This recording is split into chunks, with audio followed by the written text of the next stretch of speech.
వరండాలో కూర్చుని కేశవ్ పేపర్ చదువుతున్నాడు. ఈలోగా అతని భార్య రుక్మిణి వచ్చి అతనికి టీ కప్పు చేతికి ఇచ్చింది. అతను ఆ కప్పు తీసుకుంటూ రుక్కు రాధ లేసిందా అని అడిగాడు. ఆవిడ ఇప్పుడప్పుడే లెగుస్తుందా? పైగా ఈరోజు ఆదివారం, ఇంకా ఎప్పుడో భోజనం టైంకి లెగుస్తుంది అని చెప్పింది. దానికి కేశవ్ నవ్వుకొని సర్లే నువ్వు వెళ్ళి దాన్ని లేపకు అని చెప్పి మళ్లీ పేపర్లో తలదూర్చాడు. పేపర్లో ఒక వార్త దగ్గర అతని చూపు ఆగింది.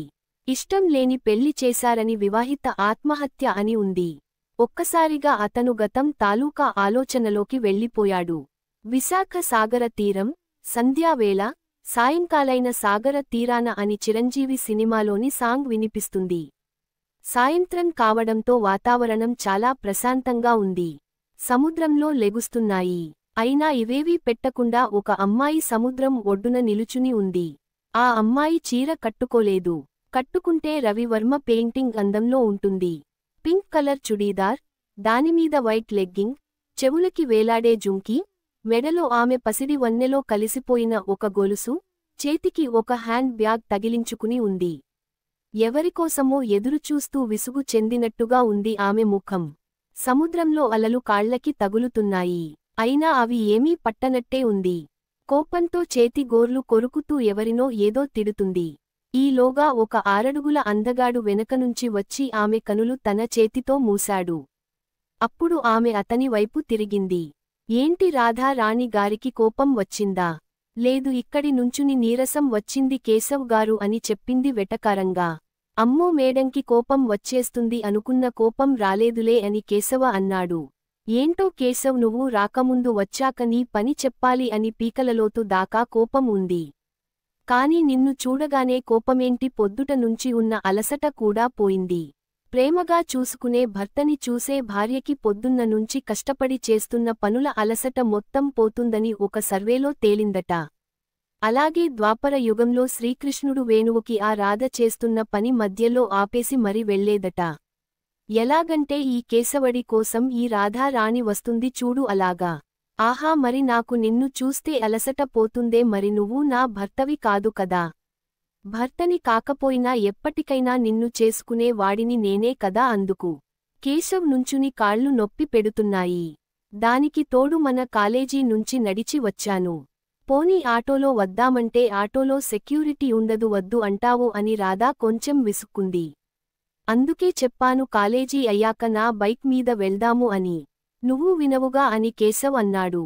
అమ్మో, బైక్ మీద ఎవరైనా చూస్తే ఇంకా ఏమైనా ఉందా? మొత్తం కాలేజీ అంతా టామ్ టామ్ అయిపోతుంది అని రాధ అంది. 3 ఏళ్లుగా ప్రేమించుకుంటున్నా, మనం ప్రేమించుకున్న విషయానికి నీకు నాకు తప్ప ఇంక ఎవరికీ తెలియదు. ఎందుకు ఇలా దాస్తున్నావు అని కేశవ్ అడిగాడు.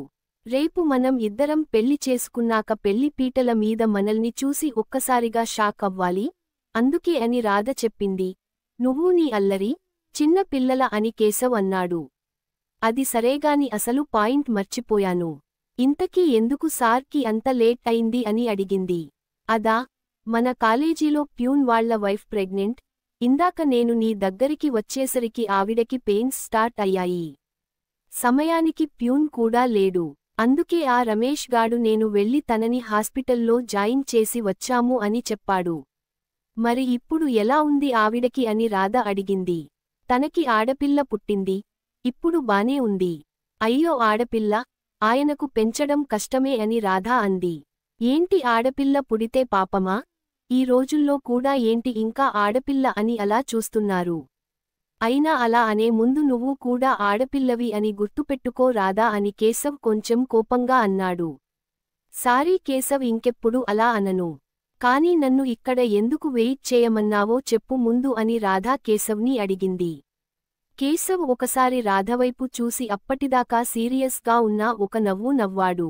ఈరోజు నీ బర్త్డే కదా, నీకు సర్ప్రైజ్ ప్లాన్ చేశా. సర్ప్రైజా ఏంటి అని రాధా కళ్ళు పెద్దవి చేస్తూ అడిగింది. చెప్తే సర్ప్రైజ్ ఎలా అవుతుంది?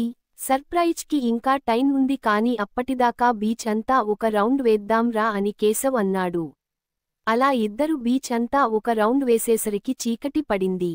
పున్నమి రాత్రి అవడంతో బీచ్ చాలా బాగుంది.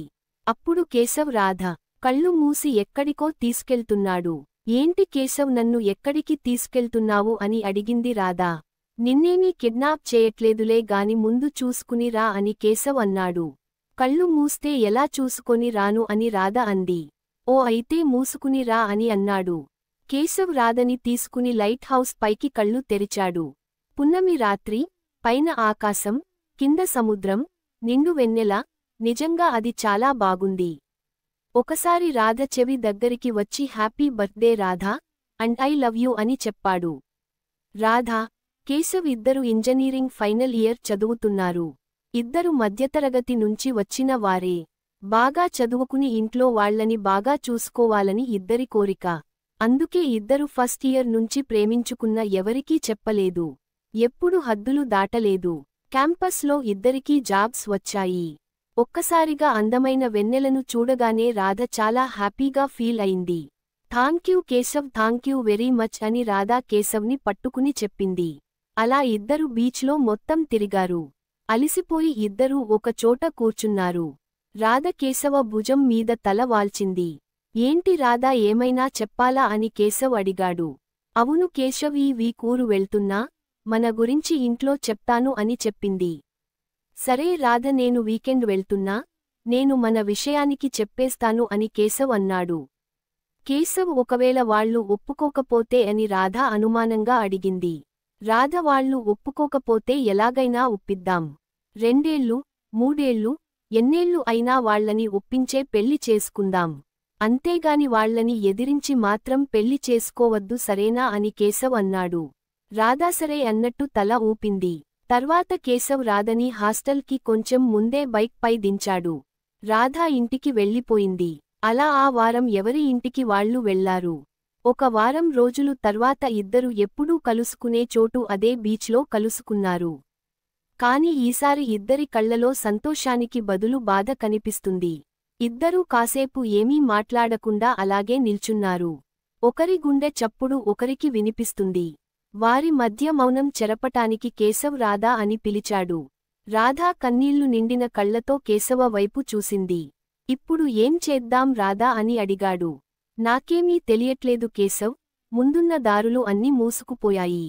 ఉన్న దారి ఒక్కటే, కేశవ్ ఇష్టం లేని పెళ్లి చేసుకుని కాపాడుకోవాలి. మా నాన్న ప్రాణాలు నా చేతిలో ఉన్నాయి. కేశవ్ మా కుటుంబాన్ని కాపాడాలి అంటే నేను ఆ పెళ్లి చేసుకోవాలి. నేను నిన్ను తప్ప నా పక్కన ఎవరినీ ఊహించలేదు. నువ్వు లేకుండా బతకలేను. అందుకే ఆ చచ్చేది ఏదో వాడిని చేసుకునే చస్తాను కేశవ్ అని రాధ కిందపడి ఏడుస్తుంది. రాధ చెంప వాచేలా కేశవ్ కొట్టాడు. ఆ పనికి రాధా షాక్ అయింది. రాధా, నీకు ఏమి చెప్పాను? ఎన్నేళ్లు అయినా ఇంట్లో వాళ్లను ఒప్పించే పెళ్లి చేసుకుందామని అన్నాను. కాని మనకు అంత టైం లేదు అని తెలుసు రాధా. మీ నాన్నని రక్షించే స్తోమత నాకు లేదు కదా. మన కన్న వాళ్ల రుణం తీర్చుకోవడం అందరికీ రాదు అని కేశవ అన్నాడు. మరి మీ ఇంట్లో ఏమన్నారు అని రాధ అడిగింది. నేను నిన్ను పెళ్లి చేసుకుంటే వాళ్లు చనిపోతామంటున్నారు అని కేశవ్ చెప్పాడు. మరి ఇప్పుడు ఏం చేద్దాం? రాధాకృష్ణుల ప్రేమ చాలా స్వచ్ఛమైనది, పవిత్రమైనది. ఇప్పటికి ప్రేమకి చిహ్నంగా ఆ జంట గురించి చెప్పుకుంటున్నారు. కాని వాళ్లు పెళ్లి చేసుకోలేదు. వాళ్లు ప్రేమికులుగానే విడిపోయారు అని కొంచెం సేపు ఆగాడు. అంటే నేను కూడా ఆ రాధలాగా ప్రేమించిన వాడిని కాకుండా మన వేరే వారిని చేసుకోమంటావా అని రాధ కేశవ్ కళ్లలోకి చూస్తూ అడిగింది. కేశవ్ ఏమి మాట్లాడలేదు. సరే, నేను తననే పెళ్లి చేసుకుంటాను అంది రాధ. పెళ్లి చేసుకోవడమే కాదు, నన్ను పూర్తిగా మర్చిపోవాలి. తనతో నీ కొత్త జీవితాన్ని ప్రారంభించాలి. అలా అని మాట ఇవ్వు రాధా అని కేశవ్ చెయ్యి ముందుకు చాపాడు. రాధ మాట ఇవ్వడానికి కొంచెం ఆలోచిస్తుంది. రాధా, మనం ఎన్నేళ్లుగా ప్రేమించుకుంటున్నాము అని కేశవ అడిగాడు. 5 ఏళ్లుగా అని రాధ చెప్పింది. కాని నిన్ను మీ అమ్మానా అన్న 20 ఏళ్లు ప్రేమగా పెంచారు. వాళ్ల కోసం అయినా నన్ను వదిలే రాధా అని కేశవ్ అన్నాడు. నువ్వు నాకు 100 ఏళ్లు సరిపోయే ప్రేమను ఇచ్చావు కేశవ్. రాధా ప్లీజ్ అని కేశవ్ కొంచెం కోపంగా అన్నాడు. సరే కేశవ్, నేను ఆ పెళ్లి చేసుకుంటాను. నిన్ను మర్చిపోతాను. నీ గురించి ఆలోచించను. నిన్ను మొత్తానికి మర్చిపోతాను అని చెప్పి కేశవ్ని పట్టుకుని ఏడ్చేసింది. రాధా, నువ్వు ఇలా ఏడిస్తే నేను నిన్ను వదిలి వెళ్లలేను రాధా అని కేశవ్ అన్నాడు. అయినా రాధా వదలకుండా కేశవ్ని పట్టుకుని ఏడుస్తుంది. ఇంక కేశవ్ కూడా ఏమీ అనలేకపోయాడు. కాసేపు ఇద్దరు అలాగే ఉన్నారు. తర్వాత తేరుకుని ఇద్దరూ చెరుకు దారిలో వెళ్ళిపోయారు. కొన్నాళ్లకి కేశవ్ రుక్మిణి పెళ్లి చేసుకున్నాడు. కేశవ్ రుక్మిణి దగ్గర ఏమీ దాయలేదు. రుక్మిణి కేశవ్ ను బాగా అర్థం చేసుకుంది. ఇప్పుడు వాళ్లకు ఒక పాప. తన పేరు రాధ. ఆ పేరు రుక్మిణి పెట్టమంటేనే కేశవ్ పెట్టాడు. తర్వాత ఎప్పుడు కేశవ్ రాధ మళ్లీ కలుసుకోలేదు. పేపర్లో ఇలాంటి వార్తలు చదివినప్పుడు కేశవ్కి రాధ గురించి ఒక చిన్న ఆందోళన వస్తుంది. కేశవ్ మీకు ఫోను వచ్చింది అని రుక్మిణి పిలుపుతో కేశవ్ గత స్మృతిలో నుంచి బయటకు వచ్చాడు. రుక్మిణి ఫోన్ తీసుకుని కేశవ్కి ఇచ్చింది. కేశవ్ కాలేజీ ఫ్రెండ్ ఫోన్ చేశాడు. వాళ్ల కాలేజీ బ్యాచ్ వాళ్లు గెట్ టుగెదర్ ఏర్పాటు చేశారని, వచ్చేవారం ఫంక్షన్, అందరూ ఫ్యామిలీస్తో రావాలని చెప్పాడు. కేశవ్ సరే అని చెప్పాడు. కేశవ్ చాలా హ్యాపీగా ఫీల్ అయ్యాడు. రాధ వస్తుందో లేదో అని మనసులో కొంచెం అనుమానం ఉంది. ఆదివారం కేశవ్ కూతుర్ని భార్యని తీసుకొని తన కాలేజీకి వెళ్లాడు. కేశవ్కి అవన్నీ చూడగానే తనకి రాధే గుర్తుకు వస్తుంది. అక్కడ రాధ చేసే అల్లరి ఇవే గుర్తుకు వస్తున్నాయి. అందరూ కాలేజీకి వచ్చేశారు. అప్పటికే అందరూ వచ్చేశారు కానీ కేశవ కళ్ళు మాత్రం రాధ కోసం వెతుకుతున్నాయి. ఏంటి కేశవ్ ఏదో వెతుకుతున్నావు అని రుక్మిణి అడిగింది. ఏమీ లేదు మా ఫ్రెండ్స్ ఎవరెవరు వచ్చారా అని చూస్తున్నాను అని కేశవ్ అన్నాడు. రుక్మిణి కేశవ్ చేయి పట్టుకుని ఒక చోటకి తీసుకువెళుతుంది. రుక్మిణి ఎక్కడికి తీసుకెళ్తున్నావు అని కేశవ్ అడిగాడు. మాట్లాడకు కేశవ్ అని రుక్మిణి ఒక చోటికి తీసుకెళ్లి కళ్ళు మూసింది. ఏంటి రుక్మిణి ఏం చేస్తున్నావు అని కేశవ్ అడిగాడు. అప్పుడు రుక్మిణి కేశవ్ కళ్ళు మీద చెయ్యి తీసింది. ఎదురుగా నిల్చున్న మనిషిని చూసి కేశవ్ షాక్ అయ్యాడు. రాధా అని కేశవ్ అన్నాడు. అలా అన్నప్పుడు కేశవ్ కళ్ళ నుండి నీళ్లు వచ్చాయి. రాధ చీర కట్టుకుని, పాపిడిలో కుంకుమ, చేతినిండా మట్టి గాజులు చాలా సింపుల్గా ఉంది. ఎలా ఉన్నావు రాధా అని కేశవ అడిగాడు. నేను బాగున్నాను కేశవ్ అని రాధ చెబుతుంది. మీ హస్బెండ్ రాలేదా అని కేశవ్ అడిగాడు. రాధా పక్కకి తిరిగి చూసింది. ఒక 6 అడుగులు ఉన్న ఒక మనిషి రాధ పక్కకి వచ్చి నిల్చున్నాడు. హాయ్ కేశవ్, నేను రాధా హస్బెండ్ వైష్ణవ్ అని చెయ్యి చాచాడు. కేశవ్ కూడా అతనికి చెయ్యి అందించి హాయ్ అండి నేను కేశవ్ అని చెప్పాడు. ఆ తెలుసు కేశవ్ రాధ మీ గురించి ఎప్పుడూ చెప్తుంది. యు ఆర్ వెరీ లక్కీ నా రాధ ప్రేమను పొందినందుకు అని వైష్ణవి అన్నాడు. ఆ అని రాధా కోపంగా అంది. ఈలోగా వైష్ణవ్ ఫోన్ రింగ్ అయింది. ఓకే మీరు మాట్లాడుతూ ఉండండి నేను వస్తాను అని వైష్ణవ్ పక్కకు వెళ్లాడు. రాధా నిన్ను ఆయన ఎలా చూసుకుంటున్నారు అని అడిగాడు కేశవ్. ఆయన నన్ను చాలా బాగా చూసుకుంటున్నారు. నేను మా పెళ్లి అయ్యాక మన గురించి చెప్పాను. నన్ను నీ దగ్గరికి తీసుకు వస్తాను అని అన్నారు. నీ గురించి తెలుసుకున్నారు. కాని అప్పటికే నీకు పెళ్లైపోయింది అని తెలిసింది. అప్పటినుంచి నన్ను ఆయన ఒక ఫ్రెండ్ లాగా ట్రీట్ చేసేవారు. అలా నాకు ఆయనలో నువ్వు కనిపించావు కేశవ్. నేను కూడా ఆయన వల్ల బాధలోంచి త్వరగా కోలుకున్నాను అని రాధ చెప్పింది. మరి మీ పిల్లలు లేరా, రాలేదా అని కేశవ్ అడిగాడు. లేదు కేశవ్ నాకు పిల్లలు పుట్టే అవకాశం లేదు అని డాక్టర్స్ చెప్పారు.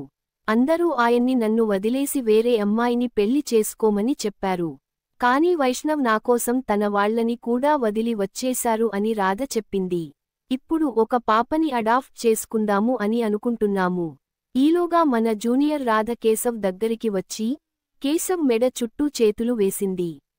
మా పాప అన్నాడు కేశవ్. ఏం పేరు అని రాధ అడిగింది. నా పేరు రాధ ఆంటీ అని మన జూనియర్ రాధ చెప్పింది. రాధ కంట్లో నుంచి నీళ్లు వచ్చాయి. ఈలోగా రుక్మిణి కూడా వచ్చింది. రాధ, రుక్మిణి ఇద్దరూ బాగా కలిసిపోయారు. వైష్ణవ్ కేశవ్ కూడా మంచి ఫ్రెండ్స్ అయిపోయారు. ఈలోగా కేశవ్ ఫ్రెండ్ రమేష్ వచ్చి కేశవ్ భుజం మీద చెయ్యి వేశాడు. థాంక్యూ రా ఈ గెట్ టుగెదర్ పెట్టినందుకు అని కేశవ్ అన్నాడు. ఈ థాంక్స్ నాకు కాదురా ఇదంతా ఏర్పాటు చేసింది నీ భార్య రుక్మిణి, ఇంకా వైష్ణవ్ గారు అని చెప్పాడు. మీరు ప్రేమించుకున్న విషయానికి వాళ్లు మాకు చెప్పేదాకా తెలియదురా. తానే ఇదంతా ఏర్పాటు చేసింది అని చెప్పాడు. కేశవ్, రుక్మిణి, రాధా, వైష్ణవ్లు ఫోన్ నంబర్స్ ఒకరు మార్చుకున్నారు. ఇప్పుడు వాళ్ళు ఫ్యామిలీ ఫ్రెండ్స్ అయ్యారు. కేశవ్ ఇంటికి వెళ్లేటప్పుడు వైష్ణవ్ని చూస్తూ వెళ్లాడు. అలా చూస్తున్నప్పుడు కేశవ్ కళ్లలో కృతజ్ఞత వైష్ణవ్కి కనిపించింది. అనుకున్నామని అన్నీ జరగవు కదా. అనుకోనివి జరగటమే జీవితం కదా ఫ్రెండ్స్.